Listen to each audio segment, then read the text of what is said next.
Good evening, everyone. I'm Elizabeth Vargas. We have two big breaking stories tonight. A grand jury has indicted New York Attorney General Letitia James on fraud charges. We'll bring you those details in just a moment. But we begin with a major step forward on a path toward peace in the Middle East. Celebrations erupted on the streets of Gaza and Tel Aviv today. Two sides that have been at war for 2 years, uniting in a moment of shared joy and humanity. Tens of thousands of lives have been lost in this bloody conflict, and now the end is finally in sight. Israel's government has officially signed off on a plan to begin a ceasefire with Hamas, despite opposition from some on the far right. Step one, Israel's partial withdrawal from Gaza. And then the exchange of dozens of Israeli hostages and hundreds of Gazan prisoners. After meeting with White House envoy Steve Witkoff and Jared Kushner, Israeli Prime Minister Netanyahu hailed this critical moment and the help he got from the United States. We're at a momentous development in the last 2 years. We fought during these 2 years to achieve our war aims, and a central one of these war aims is to return the hostages, all of the hostages, the living and the dead. And we're about to achieve that goal. We couldn't have achieved it without the extraordinary help of President Trump and his team, Steve Witkoff and Jared Kushner. Now, 48 hostages remain in Gaza, but only 20 of them are believed to be alive, held in tunnels deep underground in Gaza. President Trump says they will be home as soon as Monday. We are getting the hostages back on Tuesday, Monday or Tuesday, and that'll be a day of joy. I'm going to try and make a trip over. We're going to try and get over there, and we're working on the timing.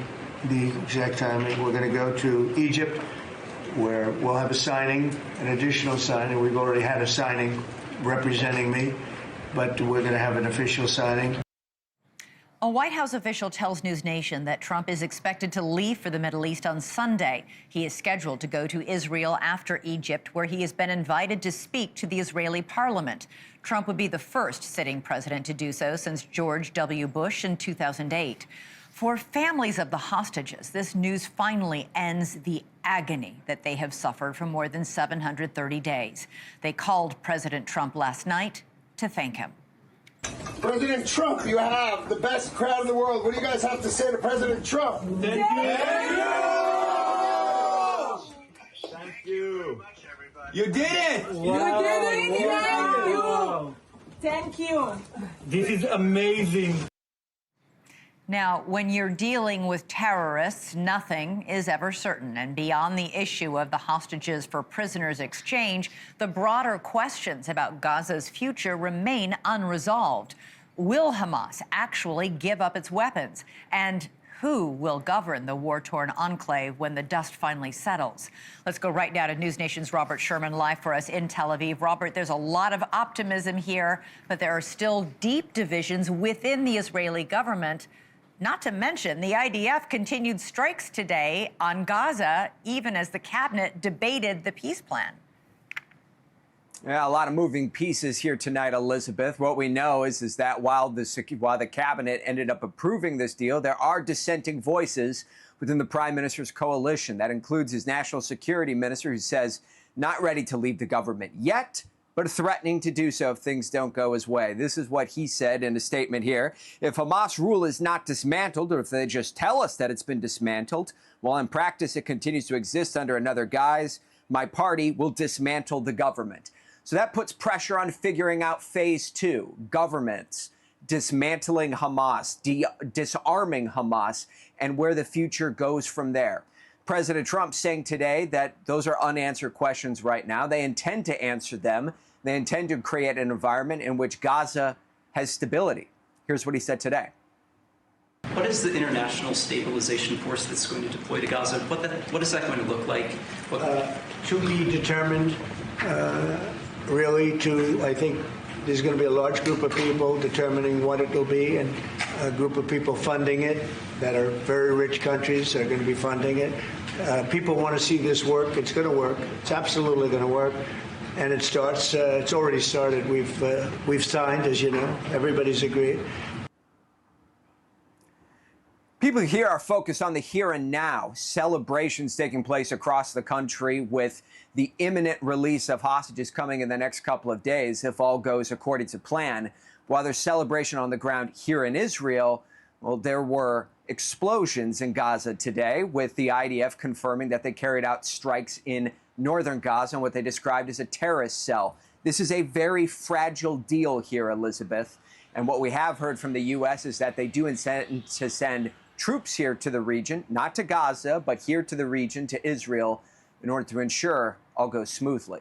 Elizabeth? All right, Robert Sherman reporting live from Tel Aviv. Thank you. Let's bring in our panel now. Ahmed Al-Khatib is a senior fellow with the Atlantic Council who leads a project dedicated to challenging extremism and the fight for Palestinian freedom. And Stephen Cook is a senior fellow for Middle East and Africa Studies on the Council on Foreign Relations, also the author of The End of Ambition, America's Past, Present, and Future in the Middle East. Stephen, I'm going to start with you. President Trump is calling this a momentous breakthrough, even as we just heard him say, to be determined on a lot of the really, really tricky details. But what happened today happened in large part because of the immense pressure that Trump has put on Netanyahu to make a deal, and the immense pressure he corralled among Arab nations to force Hamas to agree. Undoubtedly, Elizabeth, that the president deserves a lot of credit for getting to this place. He has been able to, in a short period of time, basically see through 2 points of his 20-point plan, a hostage deal. And as soon as the hostages are out, there will be huge amounts of aid flowing into the Gaza Strip. In the first 5 days, at least 400 trucks per day, and then to increase over time. That is terrific news for Gazans who have suffered so much, but I'll let Ahmed talk about that since he's from Gaza, and terrific news for Israelis who've been in so much pain over their hostages. The problem is the next 18 points. Yeah. Disarming Hamas, a governing structure, how to sideline Hamas. What does this international security force look like? No one has raised their hand. Who is going to pay for this? These are a set of assumptions that Arab states, larger Muslim states like Turkey and Indonesia will take part in an international stabilization force, and that the Gulf states will pay for all of this, when none of those things are actually guaranteed. And when you talk to officials from these countries, they say, we're not going to invest in Gaza until we can be assured that these other conditions are met. And disarmament of Hamas and sidelining Hamas politically and standing up some new governance structure is going to take many months of negotiation. Yeah, Stephen, just disarming Hamas alone, just that 1 point alone, is hugely complicated. How do you verify they've disarmed? Who goes down into the tunnels to make sure all the bombs and machine guns are in fact out? It is incredibly hard to, just on that 1 point, verify. That's exactly right. And who will be in control of the international security force that is going to verify? Right. Yes, are we sending Egyptian soldiers into tunnels? What is their coordination with the IDF? This is a problem, by the way, that they're having in Lebanon. How to verify that Hezbollah is right. actually disarming. This is an even bigger problem when it comes to the Gaza Strip. All right, Ahmed, as Steve just said, you are from Gaza. You still have family in Gaza, where we saw scenes of jubilation there breaking out last night. There has been huge pressure from people living in Gaza to find a peace deal. And yet, even today in Gaza, Hamas is executing people it perceives as being disloyal to it. Precisely that. Thanks for having me again. And beneath the surface, people are right to celebrate some respite from the suffering and the horror that they've witnessed over the last couple of years. But beneath all of that, there's the uncertainty of, will Hamas actually follow through with the agreement? People are concerned about the prisoners that are going to be released. They're worried about the Sinwar syndrome, if you will. They're worried about some of those, the security prisoners being dumped into Gaza. Yeah, let's just remind our viewers that Yahya Sinwar, the man who was the architect of the October 7th attacks, was himself released from an Israeli prison in exchange, one of, I think, 1,000, in exchange for a single Israeli soldier being held hostage. back in 2011, precisely. And so we now have a potential repeat of that if just a fraction of those 250 lifers who are being released as part of this deal, this exchange, if just maybe a quarter of them or a fifth of them re-engage in armed resistance or violent terrorism again and find home in Gaza, what does that portend for our people's future? Is that going to reinforce the armed resistance narrative? Is that going to support Hamas in actually re-entrenching in this narrative? Or is this going to, so how is this going to support people's aspirations for the nation building narrative? People don't want Gaza. I mean, they're thinking about Gaza in the prism through the prism of the last 20 years. I left Gaza as a 15-year-old 1 month before the disengagement, 1 month before the withdrawal of Israeli settlements. And Gaza lays in ruins 20 years later. I mean, it has been, tens of thousands of lives, tens of billions have been wasted for absolutely nothing. And so this war is sadly the kind of like the icing on the cake, if you will, of Hamas's failures. And right now, Hamas, go ahead. Ahmed, I'm sure you get this question a lot. People say, why don't people in Gaza who are opposed to Hamas rise up and throw Hamas out? Explain why that's not possible for them. Because as soon as this deal was announced, I was getting dozens of messages from activists, from journalists, from fighters, from basically rebels against Hamas, saying that Hamas is going after them. They already had a big shooting match this morning with a rival clan that dared speak out against them. They're already creating lists of opponents who stood up against them in the war. They've actually been going around and breaking the legs and shooting at the knees of several people this morning. And so very sadly and regrettably, we've warned for the last 2 years of the strategy adopted by Prime Minister Netanyahu, in which he said no to a lot of alternatives to Hamas, including the Palestinian Authority, however imperfect they were.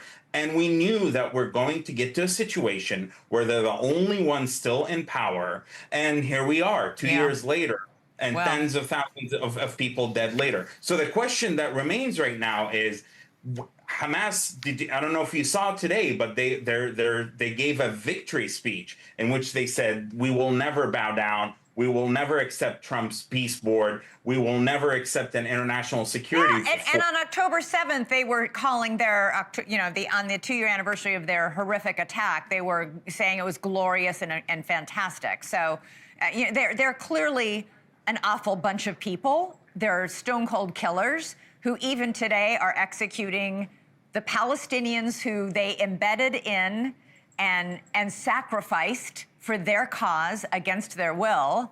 They're still going out and killing the people that they perceive to be their own enemies. So that's what everybody's dealing with here. At any rate, today is a day of hopeful anticipation of an amazing celebration. Stephen Cook, Ahmed Al-Khatib, always really great to have both of you and your incredible insight into this region on the show. Really appreciate it. Thank you. So now that Israel's government has approved the framework to release these hostages, there is this feeling of hope reignited among the families of those still held. Someone intimately familiar with all the emotions of being reunited is Judith Renan, who President Trump awarded following her release into the United States.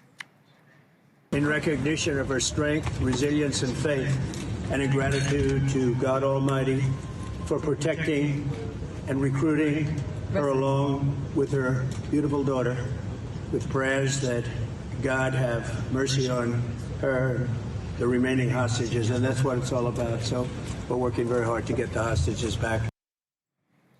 Judith Renan was kidnapped on October 7th by Hamas militants and held hostage alongside her daughter. I spoke with her last year following her return to hear firsthand what she endured during that time in captivity. Renan, an Israeli-American who lives in Chicago, explained she was in Israel to celebrate her mother's birthday when she had basically just a few minutes to prepare her daughter, Natalie, for what was about to happen to them. She recognized they were about to be taken. They were among the first hostages who were released after just 2 weeks in captivity, but 2 weeks too long. Others have not been as fortunate. Now, the families of the remaining hostages await word on the return of their loved ones. And with us now tonight is Judith Renan. Judith, it's great to see you, and thank you for coming back on the show. I just want to get your reaction as the first hostage released, along with your daughter, to this news that the nightmare for the remaining hostages and their families may be finally over. This is our biggest hope. We've been praying for this from day one. All the presidents are doing the best that they can. All the people that are involved, some which you know, some which you don't, everybody wants to finally make order in this region so that we can have peace for at least 1,000 years. It is not acceptable to have a war that is taking away lives and psychological lives of families in both regions. But also, I think that this is the time that I take the Bible as to be my core. Right. I think that also President Trump had the idea about the Abraham thing, like saying, Abraham, our father, was both our father of Ishmael and Isaac. So, and I would like to ask Ishmael, which is basically all the Arab nations, to help us live peacefully in that tiny little piece of land. And we can, and we can. You were held, Judith, you were held for 2 weeks as hostage. These hostages have been held for 2 years who are about to be released. What do they face? You know this firsthand, but what do they face as they emerge from these tunnels that they've been in to try to recover from this brutal trauma? It's a very strong trauma, but we have to go forward and heal. And I think the first thing will be basically to leave them alone, like I said before, and give them time. Time will take its course. And also, I think that it's very important to give hope to people all over the world. And I think, I must tell you, I recently remembered that many years ago I was working in a hospital, and there was this professor, a Jewish professor, holding this little plaything. Mm-hmm. That's when they invented how to help a woman get pregnant when she has difficulties. So the Jews love life. That's for sure. And we know that the rest of the world want to live. Therefore, this is the time to take the right hand and the left hand and finally find a way to peace. Yeah, Judith, those are the key words tonight. We know as hospitals in Israel are preparing right now for those 20 living hostages to help them transition back into normal life. And boy, I'm sure we're all hoping for peace tonight. Judith Renan, thank you for joining us tonight. It's wonderful to see you again and looking so well. I really appreciate it. I just want you to know that humanity stays a long way, and that it is very hard for people, like you asked, why can they not fight people? How can you fight when somebody puts a gun to your head? No. I know a Gazanian that left Gaza many years ago because they did not want to go in the way of Yahya Sinwar. Right. So their life was a threat for many, many years. This person has lost himself. On the other side, 34 people of his family, okay? Now, I'm not here to represent, I'm just explaining. Yeah. Jews have been suffering for years. Thank you, Judith. Thank you. I appreciate it. All right, coming up for us, we're going to switch back to the other big breaking news today. Former Democratic Congresswoman, well, this isn't the breaking news, but we have this story as well. First, we're going to have the big breaking news of course, the Attorney General from the state of New York, Letitia James, just indicted just a few moments ago.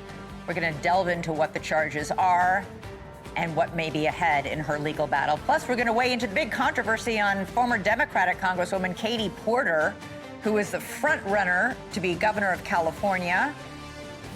We'll see, apparently, she may have derailed her own race by a couple of videos that are now viral. We'll show them to you next.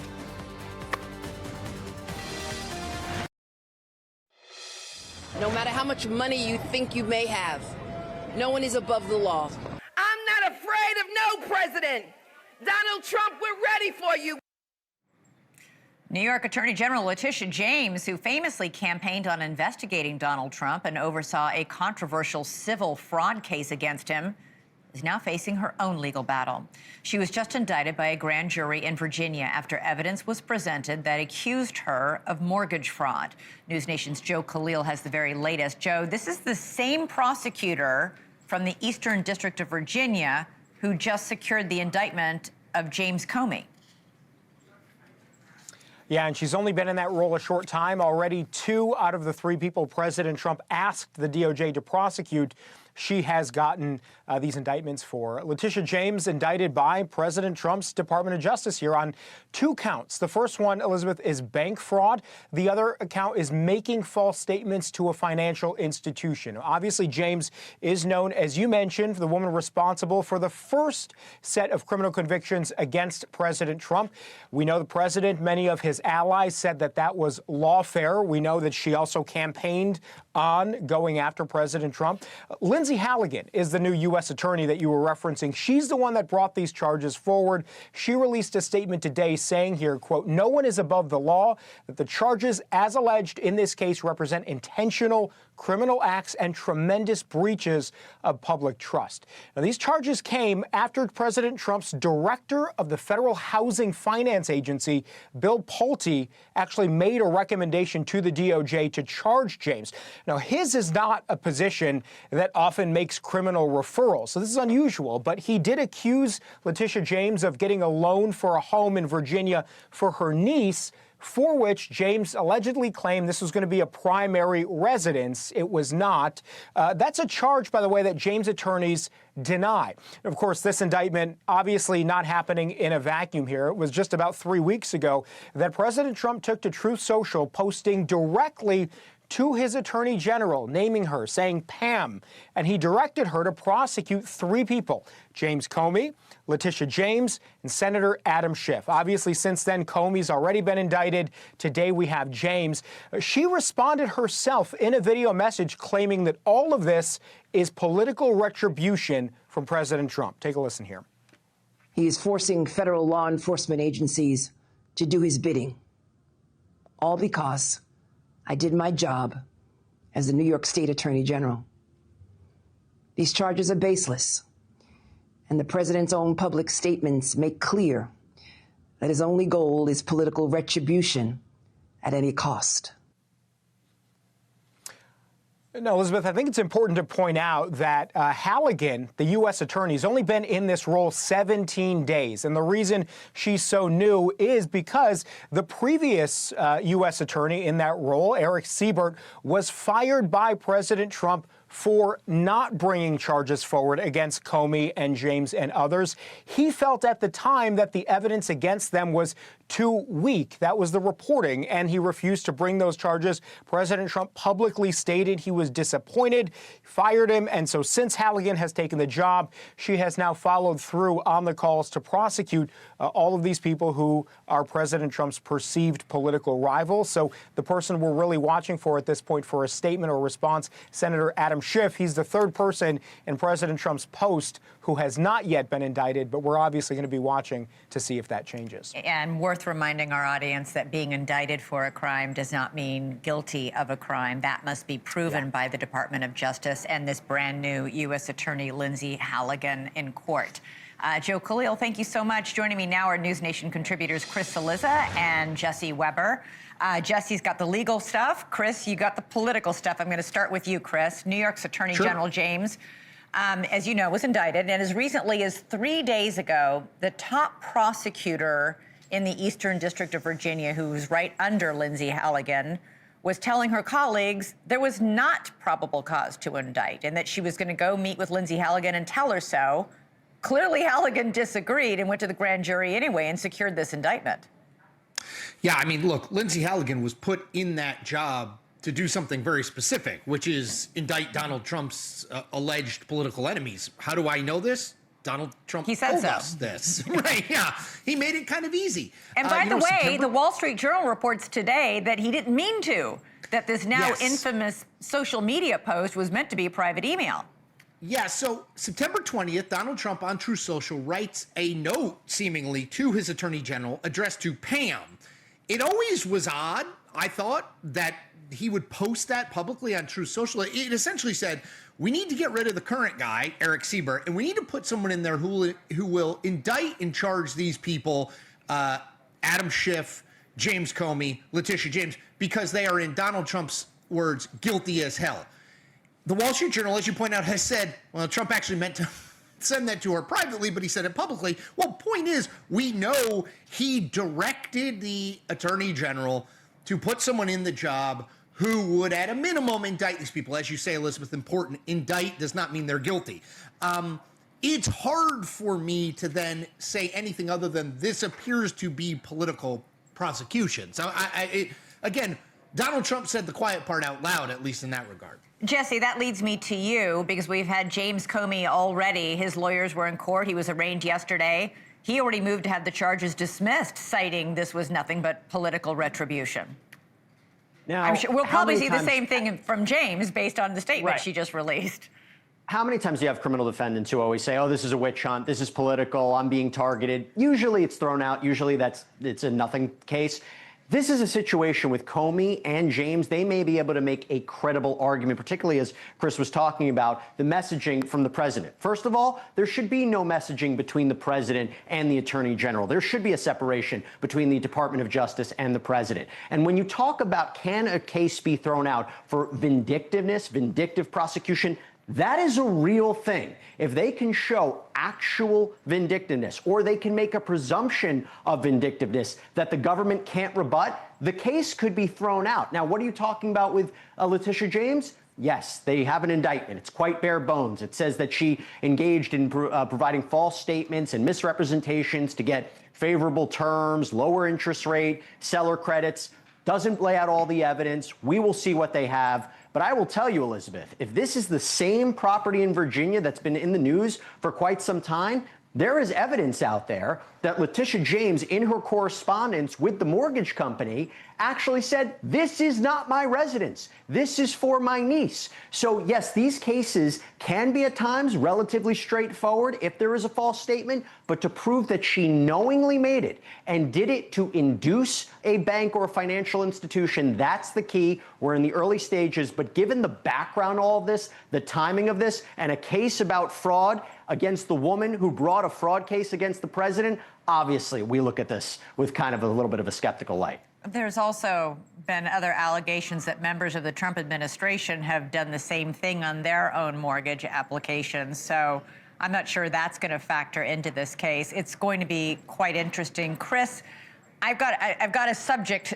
change here because I've got to ask you about Katie Porter. Yes. Former congressman from California, front runner right now to be governor. At least she was, as of 48 hours ago, the new front runner to be the governor and the campaign to replace Gavin Newsom as governor of California. She seems to be imploding right now after a series of very unflattering videos came out. Here's the brand new video, which came out today, in which she yells at a staffer who dared walk into the background of her Zoom shot. Watch. And the state could lose.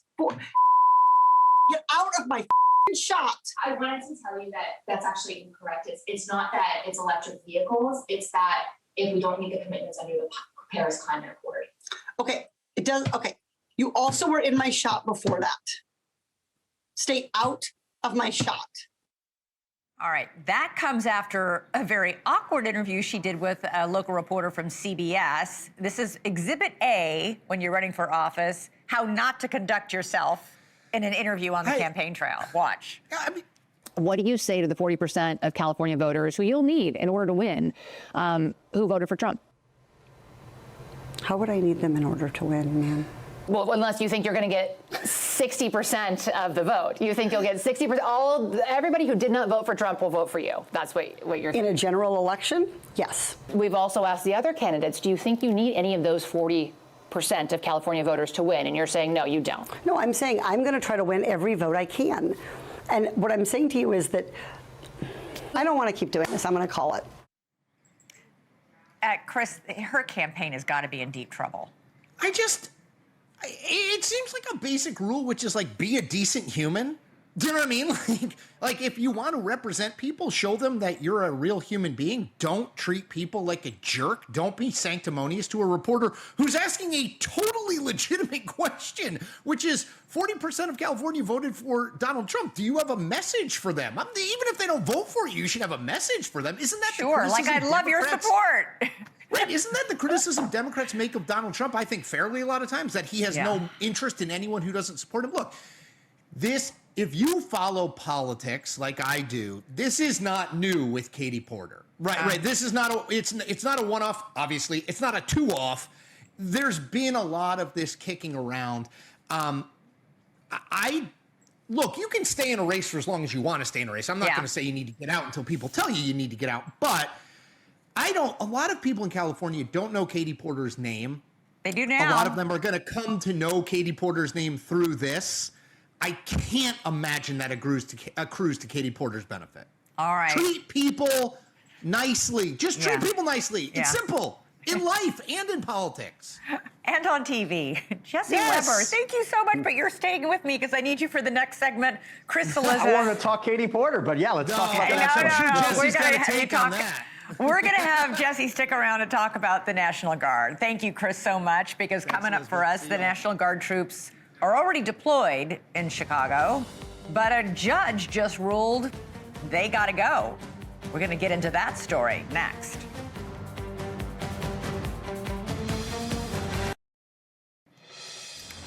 All right, to still more breaking news now, as a federal judge in Chicago just announced a major ruling in the last hour. It puts a temporary hold on the deployment of National Guard troops in the state of Illinois.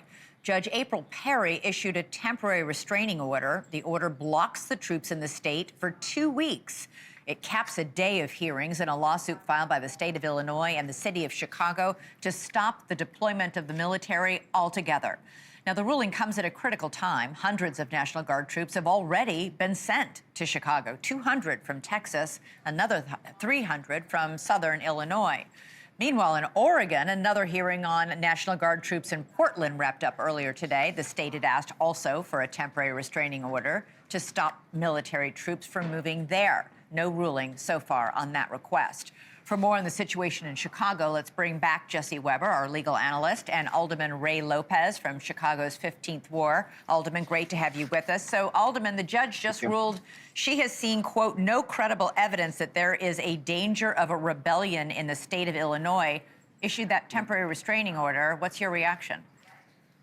I think the judge is clueless, to be perfectly honest with you, Elizabeth. When you see what's going on here in the ground, we just had a communication from the Drug Enforcement Agency to the Department of Homeland Security stating that gangs and cartels are coordinating together to go to target ICE agents operating in our neighborhoods.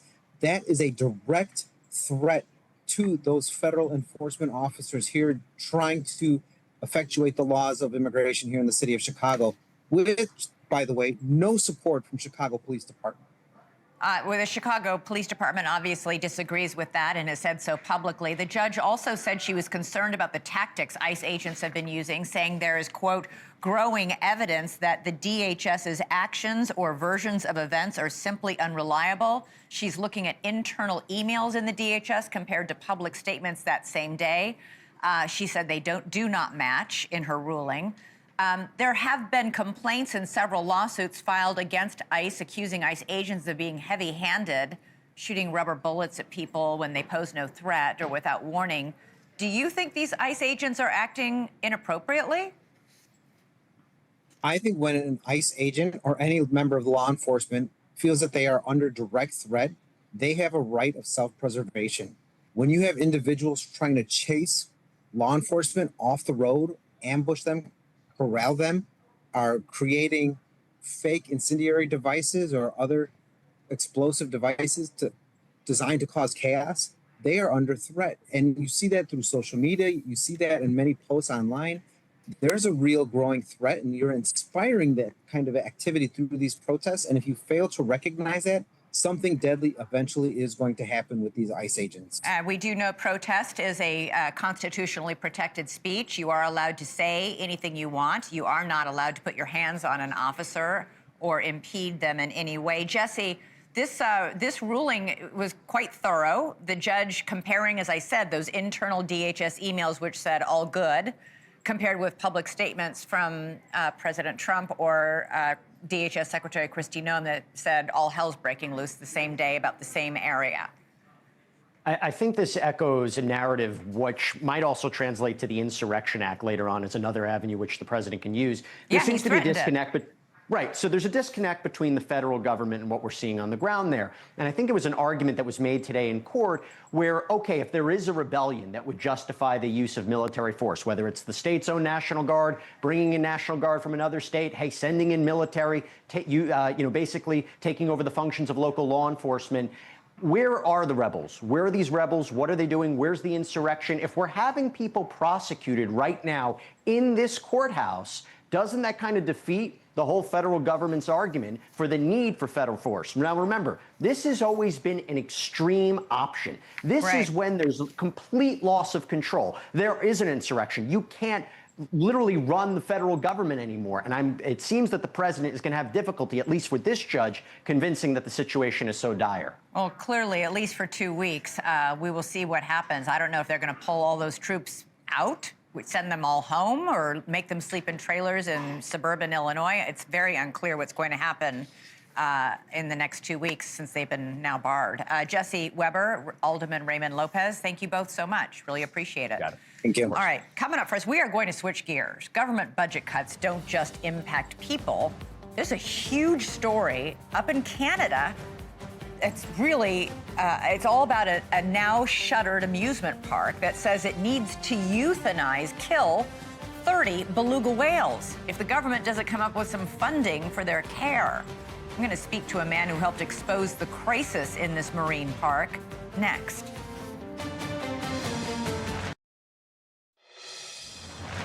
In Canada, 30 beluga whales might be euthanized soon. The once thriving tourist attraction called, what is it called? Well, at any rate, there's a big marine park. We've just cut the copy a little bit here, but there was a big marine park in Canada near the Niagara Falls, and it was known as Marineland.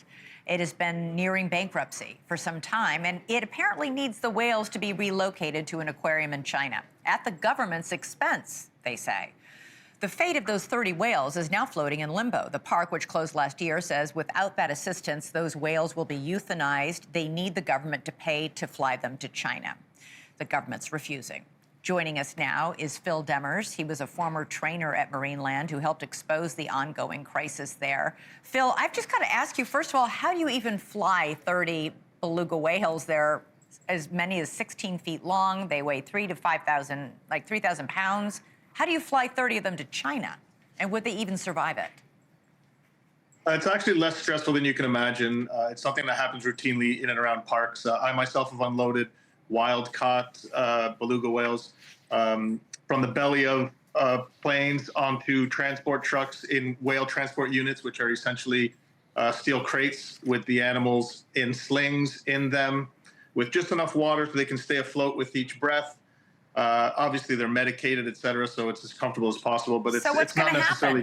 Happen? Since the government's saying, no, we won't pay for it, what's going to happen to them? Are they really going to euthanize them? No, this is just bluster. If you know Marineland, and I've got a long history with them, they're always crying, threats and putting up fences and bluster. But this is just blustery threats because they're angry. They sought top dollar for the belugas rather than seeking the best possible locations for them. And because this deal ultimately was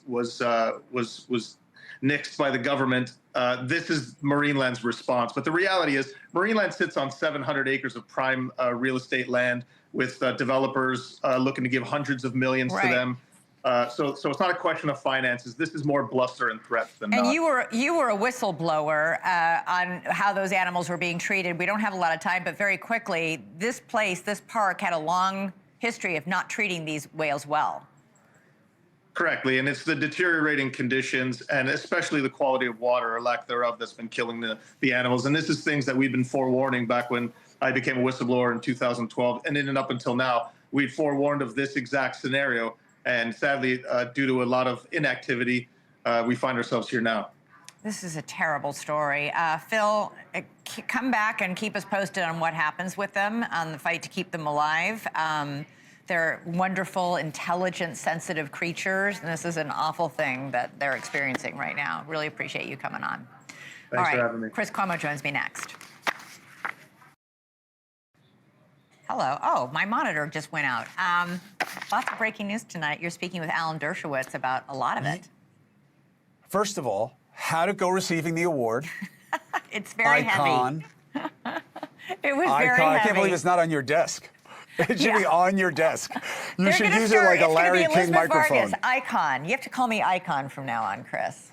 You should go throwback, and you should go like Flavor Flav and put it on something around your neck.